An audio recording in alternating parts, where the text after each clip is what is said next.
विभिन्न शासकों के उपनाम और उपाधियों के प्रश्न मोस्ट इंपोर्टेंट है, बार बार परीक्षा में पूछे जाते हैं, याद करिएगा। आज पार्ट 2 में हम अन्य राजवंश के ऊपर बात करेंगे। शाकंभरी के चौहान शासकों में अर्णोराज को आनाजी कहा जाता है। सोमेश्वर की उपाधि प्रताप लंकेश्वर मिलती है। विग्रहराज चतुर्थ को ही कहा जाता है बीसल देव।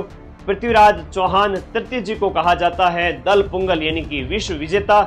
और राय पिथोरा कछवा शासकों के संस्थापक दुल्ले राय, तेजकरण और ढोला का ही उपनाम है शाला कुमार। भारमल और भगवंत दास को अकबर ने अमीर उल उमरा की उपाधि दी थी।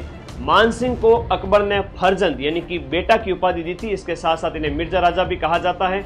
जयसिंह फर्स्ट को मिर्जा राजा की उपाधि 1637 में कंधार अभियान के समय शाहजहां ने दी थी। ये प्रश्न एग्जाम में पूछा जा चुका है।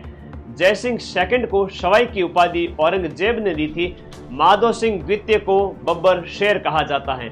मारवाड़ के अजीत सिंह को गौरीशंकर हीराचंद ओझा जी ने कान का कच्चा राजा कहा था। इन्हीं के ही संरक्षक दुर्गादास राठौड़ को कर्नल जेम्स टॉड ने राठौड़ों का यूसीलेस, मारवाड़ का उद्धारक और अणबिंदिया मोती कहा है। किशनगढ़ के सावंत सिंह को नागरीदास कहा जाता है। मंडोर के गुर्जर प्रतिहार वंश के संस्थापक हरिश्चंद्र को रोहिलद्दी कहा जाता है।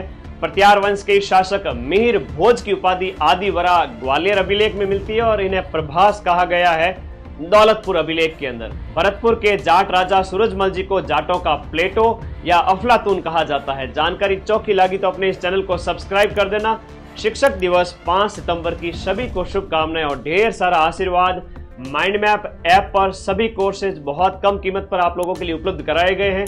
सभी विद्यार्थी ज्वाइन करके पढ़ते रहें। मां सरस्वती और मेरा आशीर्वाद आप सभी के साथ में है। आप सभी का सिलेक्शन जरूर होगा।